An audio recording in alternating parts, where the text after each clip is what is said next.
अच्छा भाई, मेरा एक क्वेश्चन है और वो ये है कि मैं हार हार के थक गया हूँ. Now I want to win. Like everything I do, I would say क्या I do it half heartedly या कुछ, क्या कोई ऐसी चीज़ है. I want this cheat code for winning. So what do you think it can be?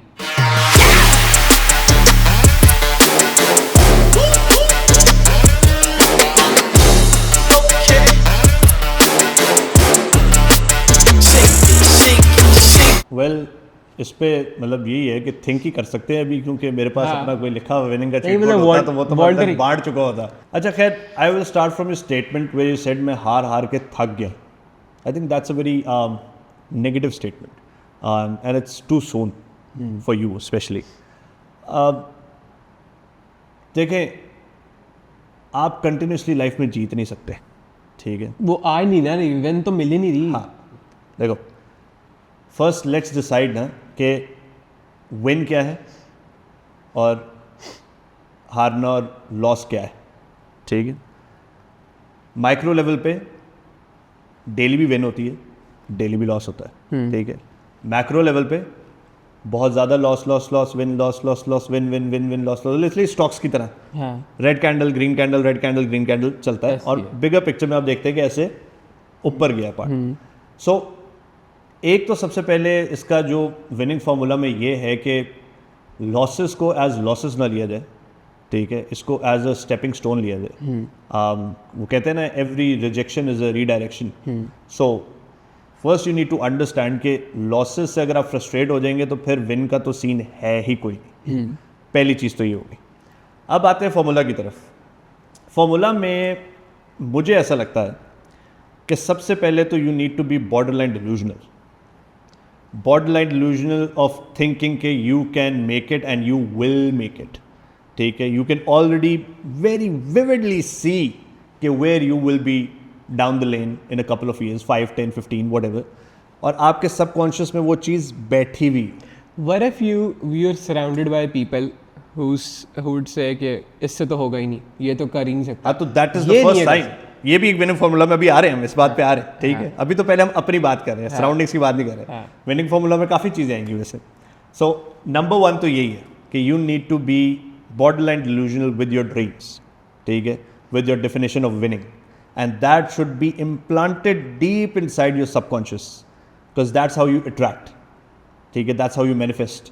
That's how you attract those opportunities, that energy, and that, you know, वो Aahista Aahista Aahista reality में बनना शुरू हो जाता है. बिकॉज मोस्टली लोग ऑलरेडी ये कहते हैं कि ये जो अब हो रहा है, मतलब इन देयर विनिंग मोमेंट, ये जो अब हो रहा है वो कहते हैं ये हम पहले जी चुके हैं इन देयर हेड, ठीक है. वो दिलजीत दोसांझ की पैटर्न्स है ना, वो पैटर्न्स है, एनर्जीज है, मैनिफेस्टेशंस हैं. दिलजीत दोसांझ का एक दोस्त है, उसकी वीडियो वायरल हुई थी पिछले दिनों कि जी जब हम सारे रंग खेल रहे होते थे, चाय पी रहे होते थे, तो वो जो है ना शीशे के सामने प्रैक्टिस कर रहा होता था कि जैसे 50,000 लाख बंदा उसके सामने खड़ा और उनके सामने परफॉर्म कर रहा, ठीक है. That's how you manifest. So he was living the moment already पहले, जो असल में बाद में हुआ है, ठीक है. So your belief bends the reality.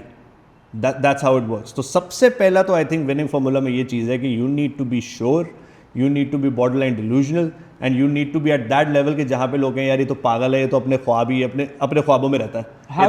How do you deal with this something कि for example if you believe in yourself, so yeah, it's getting stronger, but the voices inside your head are saying कि भाई what if it goes wrong, what if it goes south, what if like you're not capable enough. वहीं पे दूसरा formula है ना कि you have to focus on what if it all goes right. देखिए, subconscious में आपने हमेशा पॉजिटिव थिंकिंग को ही फीड करना है. आप ह्यूमन ब्रेन ऐसा है ना कि मतलब वो हमेशा नेगेटिव ही सोचता है. तो वही तो है ना, आपने उसके ऊपर कंट्रोल लेना है ना. You need to be in charge. मुझे हमेशा लगता था कि मेरा दिमाग मेरे कंट्रोल में for the longest time, but मुझे रिसेंटली पता चला कि मैं हमेशा से अपने दिमाग के कंट्रोल में था, ठीक है. आपने अपने दिमाग पे कंट्रोल लाना है, अपनी थॉट्स पे कंट्रोल लाना है. नेगेटिव थॉट्स आती हैं और अगेन आपने उनको एड्रेस करना है, लेकिन फिर आपने उनको कहना जी निकले शाबाश. पॉजिटिव के ऊपर आपने फोकस करना है और वहाँ पे ही यू बिल्ड दैट. अगेन मैं वही कहूँगा कि बॉर्डरलाइन डिल्यूजन वाली बात ये कि आप अपने लाला लैंड में रह रहे होते हैं और उसके साथ साथ आप काम कर रहे होते हैं, मेहनत कर रहे होते हैं, आहिस्ता आहिस्ता कहीं जा रहे होते हैं और वो फिर इवेंचुअली रियलिटी बन जाता है. तो सबसे पहली बात तो ये हो गई. दूसरी बात ये हो गई परसिस्टेंस। मैंने किसी को हाईली सक्सेसफुल होते नहीं देखा कि वो कह के यार मैंने बस 5 दिन 10 दिन महीना साल एक काम किया और वो हो गया। परसिस्टेंस, लोग लगे रहते हैं लगे रहते हैं लगे रहते हैं लगे रहते हैं, and eventually their time comes.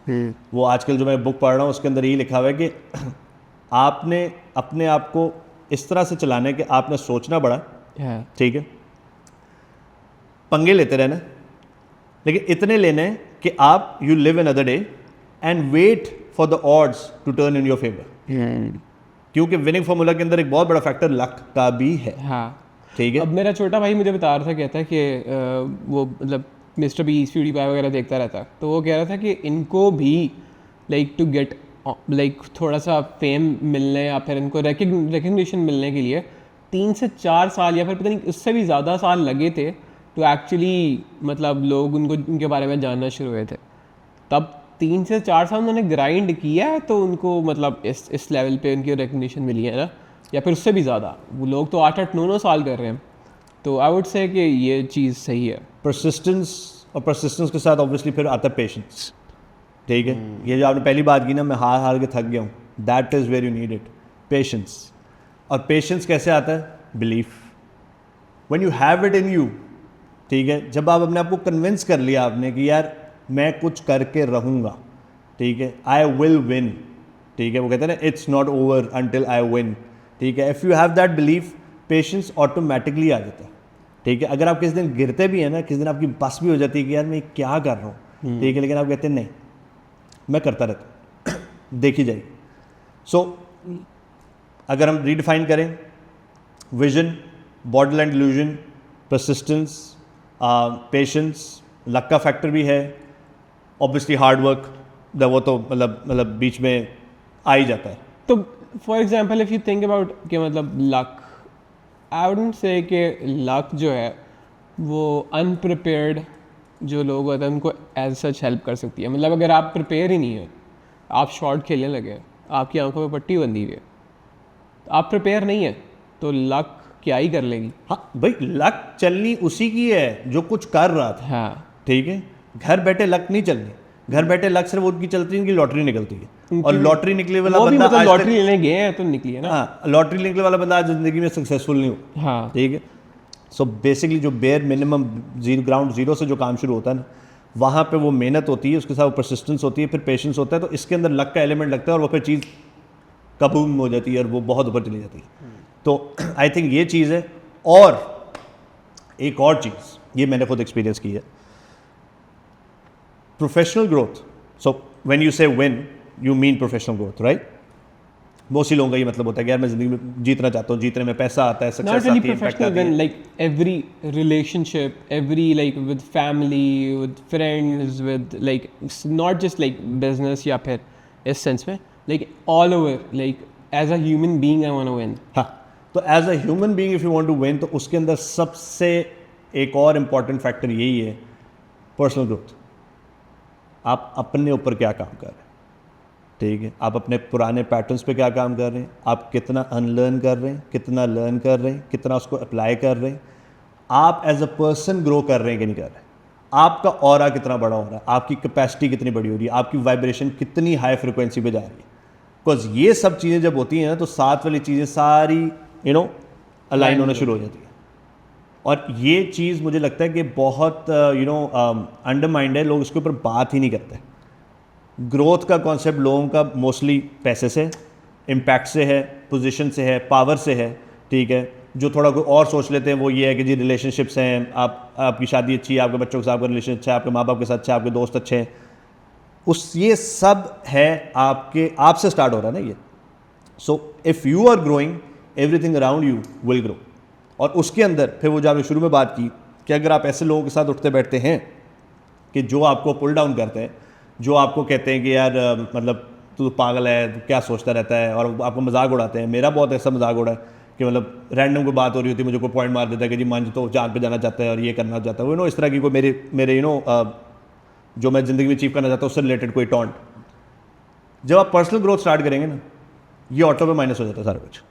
जो कचरा आपकी ज़िंदगी में इकट्ठा हुआ होगा ना, जो उसके साथ आपकी वाइब्रेशन ही मैच नहीं होगी, वो ऑटोमेटिकली माइनस होना शुरू हो जाएंगे। And that is one sign कि you are on that track of that winning formula.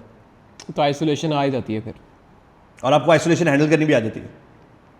पहले आपको नहीं पता होता कि अकेले कैसे बैठना है, अकेले कैसे बैठ के मैनिफेस्ट करना है, मेडिटेट करना है, अपने साथ टाइम गुजारना है, अपनी थॉट्स को you have to face them, उनको डीकोड करना है, ठीक है। वो सारे मिंगल हुई हुई हैं, उन सब के धागे अलग निकाल के अलग रोल करके प्लेस कर देने कि अच्छा ये थॉट है, ये थॉट है, ये थॉट है, फिर उनको एड्रेस करना है। ये पहले आपको नहीं आता होता। और एलेक्स हरमोजी और जितने भी बड़े बड़े जो बिजनेसमैन हैं वो सब यही कहते हैं कि आइसोलेशन पीरियड के बाद ऐसा टाइम आता है when you have friends, when you have people around you जिनके माइंडसेट तुम्हारे जैसे हैं, एनर्जीज तुम्हारे जैसी हैं। तो मतलब उनको ढूंढने तक, उनके लेवल पे आने तक, उनके मिलने तक you have to face isolation. It's a must. मज़े की बात यह है कि इस सब के बाद ढूंढना नहीं पड़ता किसी को, मिल जाते हैं, खुद ही आ जाता सब कुछ, ठीक है। सो अगर मैं इसको और सोचूं, बिकॉज आज भी मैं एक वो पढ़ रहा था एक बंदे का कि उसने पता नहीं कितने स्टार्टअप्स बनाए हुए हैं और कितने स्टार्टअप्स को फंड किया हुआ है। वो ये कह रहा था कि idea doesn't matter, execution does. और एग्जीक्यूशन का डायरेक्ट ताल्लुक किससे है? आपसे, आपके माइंड से, आपकी हैबिट से। आधे से ज़्यादा लोग, मेरा भी यही सीन है कि मतलब मैं यही देखता हूँ कि आधे से ज़्यादा लोग जो करना चाहते हैं वो कर ही नहीं पाते। सारी ज़िंदगी कहेंगे कर लूँगा, अब करूँगा, या तो परफेक्ट करते रहते हैं उस एक ही चीज़ को, वो बाकी और चीज़ें नहीं बना पाते। या दैट्स ट्रू कि मतलब अगर आप बहुत ही परफेक्ट मोमेंट का वेट करते हैं तो दैट इज़ टेक्निकली प्रोक्रेस्टिनेशन, और वो आप प्रोक्रेस्टिनेट करते रहेंगे क्योंकि परफेक्ट मोमेंट कभी भी नहीं आने वाला, ठीक है। तो वो आपको एक दफ़ा जंप तो करनी पड़ती है, एक लीप ऑफ फेथ लेना पड़ता है। बाकी हाँ, दो चीज़ें मुझे और याद आई विनिंग फॉर्मूला के अंदर। एक तो डेफिनेटली डरना नहीं, और डर हर तरह का हो सकता है, ठीक है। अकेले डर तो है, लेकिन आई वुड से कि मतलब जस्ट टेक अ स्टेप, जो मर्जी है डर में भी just... देखो, और कुछ लोग होते हैं वो बिल्कुल ही नहीं डरते, और वो ना डर होके ना मतलब स्टूपिड हरकतें कर देते हैं, मतलब ऑल इन चले जाते हैं, और वो ऑल इन के बाद सब बस्टेड एंड उसके बाद उनके पास they don't have another day to live, right. But कुछ लोग होते हैं जो बहुत डरते हैं, ठीक है। मुझे रिसेंटली पता चला है कि मेरा आजकल एक लिमिटिंग फैक्टर है डर। अच्छा। मुझे आई डिस्कवर्ड इट कि मैं डरता हूँ। मैं डरता हूँ कि मैं शायद ज़्यादा सक्सेसफुल होने से भी डरता हूँ। मैं डरता हूँ कि अगर मैं कहीं आगे पीछे हो गया बहुत ज़्यादा तो शायद मेरे से मेरी फैमिली छूट जाएगी, मेरे से मेरे दोस्त छूट जाएंगे, ठीक है, लाइफ चेंज हो जाएगी, पैटर्न्स चेंज हो जाएंगे। ये सारा डर है, तो डरना नहीं है। और लास्टली, लोगों की बात नहीं ज़्यादा सुननी। Just do your own thing. Do your thing. आपको समझ आ रही है, if you not hurting anyone, आपका कॉन्शियस क्लियर है, आप अपने विजन को फॉलो कर रहे हो, आपको हर राह चलते ने बोलना है फारिग है, गलत कर रहा है, पागल है, ये है, वो है। Do your thing.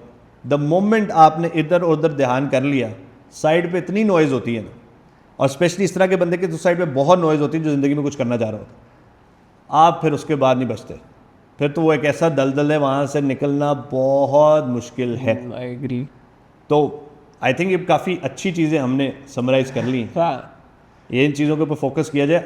पॉइंट ये है कि ये सारी चीज़ें ना उतनी क्वांटिटेटिव नहीं है, हमें ना क्वालिटेटिव है, और मतलब आपको आप इनको मेजर नहीं कर सकते। एग्जैक्टली। विनिंग फॉर्मूले में ना लोगों को लगता है यार बताओ करना क्या है, लाइक क्या करना है। सोफा उधर कर दूं, ये कर दूं, सुबह 7 बजे उठ जाऊं, फलाना कर दूं, धमाका कर दूं। जैसे वो आजकल एक बहुत चलती जी अर्ली राइजर्स जो है जी, जो सुबह 6 बजे उठेगा वही सक्सेसफुल होगा। मुझे लगता है काफ़ी स्टूपिड बात है। मतलब आप जो लोग लेट उठते हैं वो भी सक्सेसफुल हो सकते हैं, क्योंकि जो नॉन क्वांटिटेटिव, जो क्वालिटेटिव चीज़ें हैं ना, उसके अंदर ही मेन गेम है। और वो literally, as I said, you are bending the universe, you are bending the reality अपने फेवर में। वो लिटरली एनर्जीज काम कर रही होती हैं, लेकिन वो बहुत माइक्रो लेवल पे हो रहा होता है। लिटरली सेल लेवल पे वो चीज़ें जो है ना वाइब्रेट हो रही होती हैं, और वो चीज़ें चेंज हो रही होती है। तो उसके लिए बहुत पेशेंस चाहिए होता है, और वो बहुत कंसिस्टेंसी से करनी पड़ती है। That is the thing. ये फॉर्मूला मुझे भी भेज देना यार रिकॉर्ड करके, मैं इसको रोज़ सुनूंगा कि ये सही बात थी बस।